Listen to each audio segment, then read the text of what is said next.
Well, hello, all you fine folks this morning. This is Granny with Granny and Grumpy's Homestead.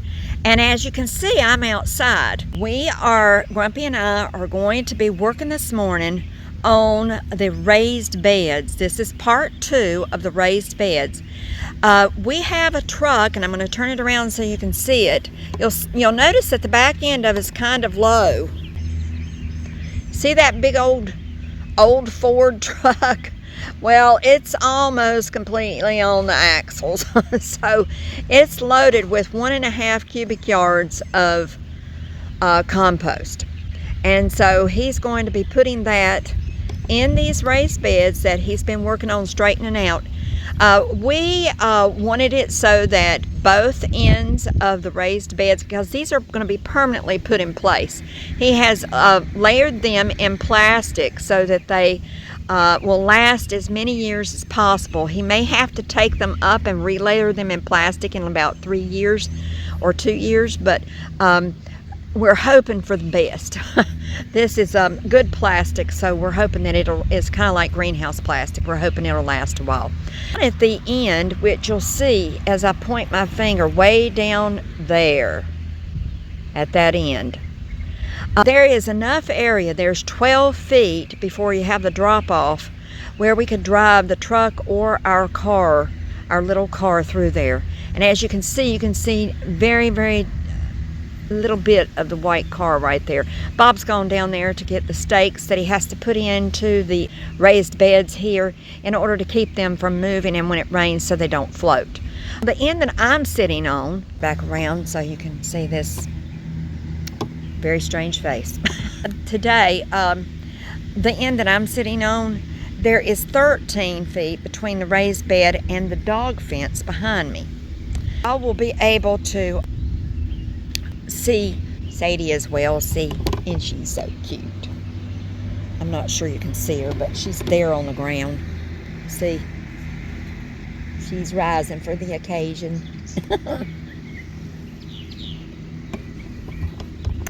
I got her a collar the other day at PetSmart. Well, I didn't get the collar at PetSmart. I got the tag at PetSmart and put her name on it. So if by some chance she does wander off and gets out of the fence or something, then she'll be able. We've been training her a little bit. We'll show you another video about that. We're starting her training so that she can do different things that she needs to do because she's a border collie. They're athletes and they need more and more training because they go kind of stir crazy. So she's our baby. Okay, so let's turn this back around. Oh, also let you see our garden. Look how big that corn's getting. Of course, it's kind of strange because it gets real big here on this end down here. Let's see if I can get that right. This end down here. But way down at this end down here, it gets shorter. It doesn't make a lot of sense.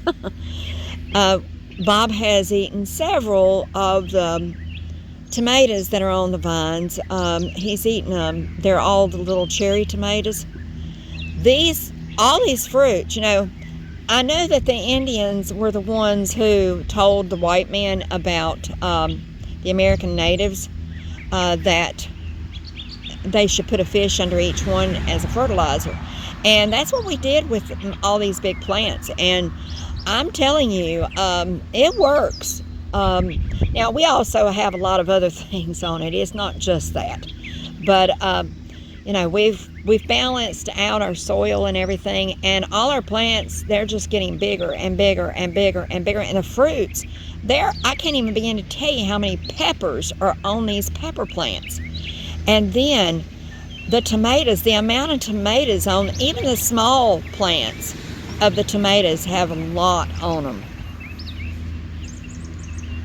Grumpy had to go and get some things, and he's back and he's behind me. So I'm going to turn it off for now. I'll bring it back to you whenever we start to load dirt. Right now what Grumpy's doing is he is taking screws and he is screwing these units together so that they can't move away from each other. Also, it'll help to force them to not be so twisted. And so we wanted to show you the first one, that how he did it, and then we'll come back after he finishes them. Well, how's it going, folks? We got a beautiful day here in Wilson, North Carolina. A nice sunny day, no clouds, and pretty cool weather. It's probably in the low 70s right now, and it's a good day for what we're about to do. We're building. We built some raised beds here, and as we talked about before, we're going to fill all this up with some compost. It's a 50-50 mix of compost and topsoil. And it's been some pretty good stuff. The guy that we bought this stuff from, he's a local farmer. He's got a lot of livestock at his farm. And they use, a lot of cow manures and things like that. So I told him what we wanted to do. And he was saying that there's a farmer that lives nearby who grows watermelons at the state fair. And so every year this farmer takes a couple truckloads, dump truckloads of dirt and compost, the same mix, over to him, and he grows his watermelons in that. And I'm sure he uses other supplements and things as well in his garden. It's a pretty good base. We used it a lot here on a lot of this stuff, and so we're pretty confident that it should be a pretty good mix. Now we had the idea, we're using just regular yellow pine 2x6s for this. We got 12 footers, and then we got little 2 footers. And we had the idea that maybe we should just wrap all this with some 6 mil plastic. And so that's what we did. It's made to shed water a little bit. It should help to preserve the wood for a couple, 2 or 3 years probably. And so not real sure if it's going to be all that effective. We'll find out. But we got them all screwed together, and next thing we want to do is take some stakes and just stake them down to the ground, because otherwise in a heavy rainstorm, stuff like this will tend to float up, because wood floats, and it'll eventually float up over the dirt, and so it'll be kind of a moot point to have it. But so what we decided we'd do is just stake them down and put screws in them to hold them to the ground secure. So that's what I'm going to go ahead and do now. Get that going.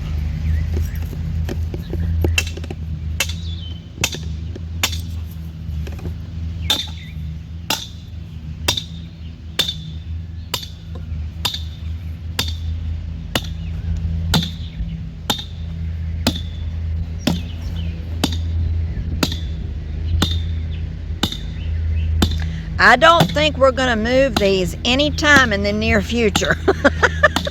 No. We'll never get them back out of the ground, that's for sure. They're down. They're really down in the ground. Get down, Sadie. I've let Sadie out of her fence so she can, be with us a little bit instead of just always in the fence. Woo. I could have cut them in half. Probably would have been about right, but hey, good exercise.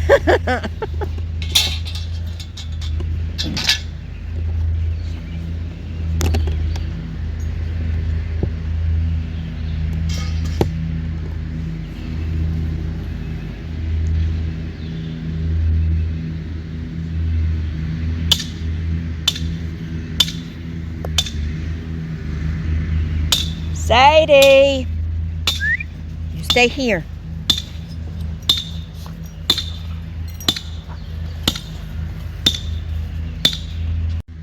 So what Bob's doing is well, you're going to be able to see it more now. He's hammering these stakes down so that the top of it, so nobody would be hurt if they fell. The top of it will be completely down, even with the board, so that it can't move.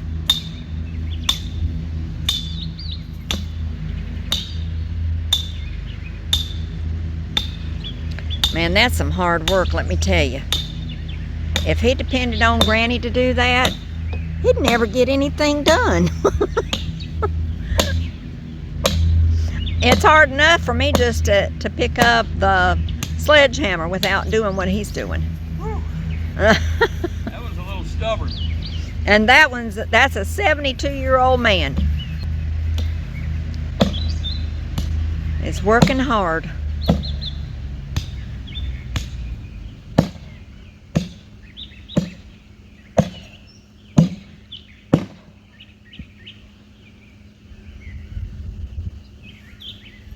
Next.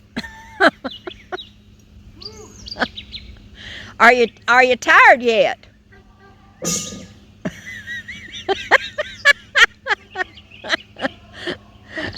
Yeah.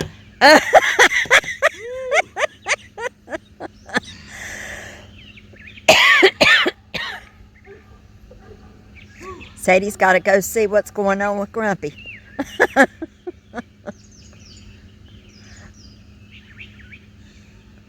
That dog loves to be with people. She cannot stand to be alone.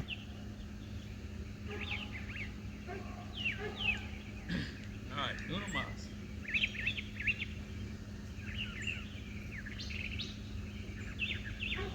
Sadie's never been allowed to be out in the yard. This is her first time coming out this far out in the yard. We had her yesterday on Sabbath. We were letting her play in the yard, watching her while we were outside just sitting and talking. And we played tennis ball with her, and she knew automatically how to go after that ball, catch it, fetch it, and bring it back to us. We didn't have to try to teach her nothing. Hey, Sadie girl. You a good girl. Yes, you are. See, he's almost got it even, and when he gets even, then he stops. There we go.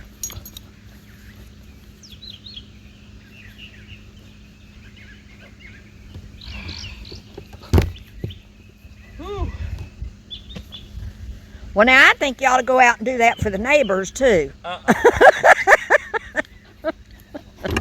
This is why we're making the video. It's so the neighbors can learn how. This is a DIY. Get down, Sadie. Get down. Down, down, down. I need to go down slightly.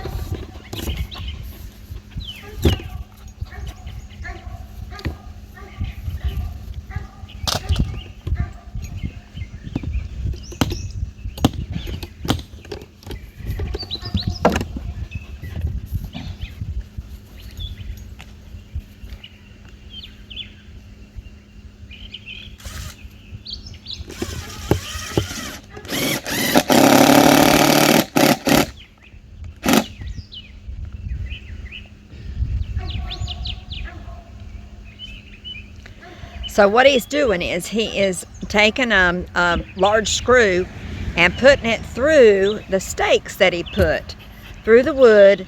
He puts it through the stake first, and then he puts it through the wood so that it can't move. It can't rise. It'll have to stay on the ground.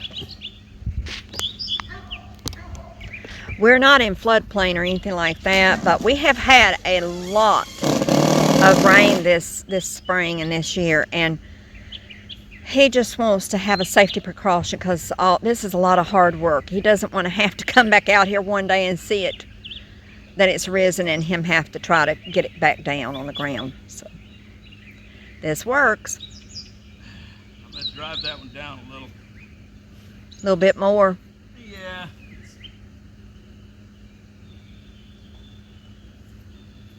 Now, each person, whenever they are doing this in their own yard, they need to be aware of you know, how their yard slopes and what works for their yard. Do be cautious of remembering you don't want water standing. So if you're going to put these in your yard for this particular purpose, you want water to slough off at some kind of a slight angle. Last summer, our grandchildren came to visit from Missouri, and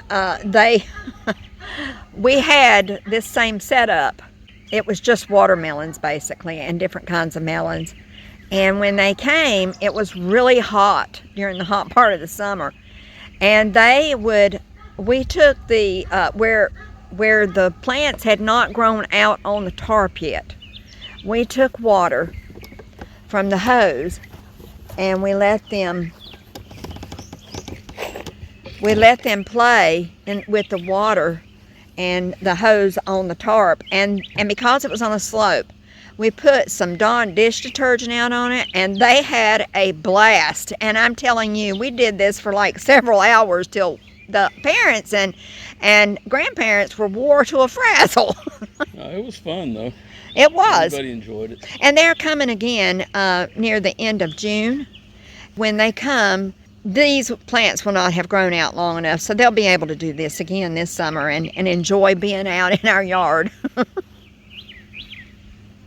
Okay, the next step, we've got the stakes in. We've got them screwed to the stakes so they can't float up later. It's time to put the dirt in. They sell it by the yard, and I calculated how much this would be. It's about 1.3 cubic yards. And so I asked the guy if he could put 1.5 yards in the truck. That way I've got a little extra. It can float up a little bit high and then settle down. And so he went ahead and put me 1.5 yards on that old truck. No, Sadie.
Well, good day, folks. I'm back. We finished doing the tarp and everything, and we were going to come back out and finish off the tail end of the video of doing part 2 of raised beds, and it started getting dark on us, and so we just decided we would go in and I would finish it up later this morning. So we just want you to know that we really, really appreciate the fact that y'all watch our videos, and we thank you for watching them. We thank you for all the subscribers that we've gotten, and we're just want to let you know that we really appreciate you and that we really love you.